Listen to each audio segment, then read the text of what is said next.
Já si myslím, že by bylo trochu legrační tady předstírat, že jsme ty největší fakeři a ty nejdesilnější hardcoreisti a punkáči. Ostatně jak bychom tady asi vůbec nestáli.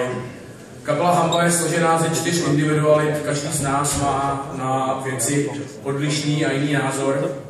A nejinak je tomu i v případě téhleté ceny. Každopádně jako kapela jsme se shodli, že hardcore a punk patří hlavně do sklepů, squatů a garáží a tam je jeho největší hodnota. Leží právě tam a ne v tom, co je zrovna ten rok úplně nejvíc cool a vygeneruje to nějakou hudební cenu.